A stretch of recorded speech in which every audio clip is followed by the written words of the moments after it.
standing armies. In the Declaration of Independence, Thomas Jefferson condemned King George for keeping standing armies in the colonies in peacetime.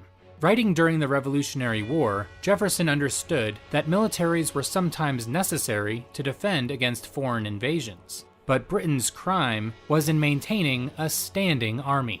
A standing army is a perpetual military force consisting of professional, salaried soldiers. For most of history, standing armies were unique to empires. After the fall of Rome, Western Europe went centuries without standing armies. In 1776, the British Army was less than a century old. After the 7 Years' War ended in 1763, Britain had decided to maintain a military presence in North America.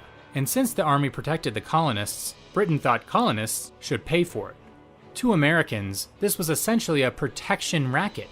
Imagine Britain as the mafia, and the colonies as neighborhood businesses. In protection rackets, mobsters promise protection against robbery and vandalism for a fee. But if anybody refuses to pay, the mobsters ransack the store to extort payment from the owner. This is how colonists saw the British military. Boston was like the business owner who refused to be extorted, so Britain used its military to make an example of the city.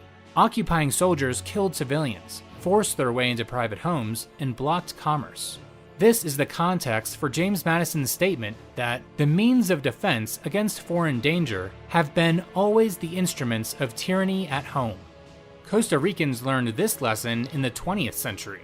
Upon ousting their military-backed communist regime in 1948, they constitutionally abolished standing armies, and have since enjoyed the safest and most politically stable country in Central America. Yet the United States controls the world's most powerful military. So what changed? In 1786, Revolutionary War veteran Daniel Shays led an armed protest against oppressive taxes. The Articles of Confederation left the federal government powerless against the rebellion, which was suppressed by state militias. Shays' rebellion provided the impetus for the Constitutional Convention. Madison warned that armies maintained under the pretext of defending invariably enslaved the people.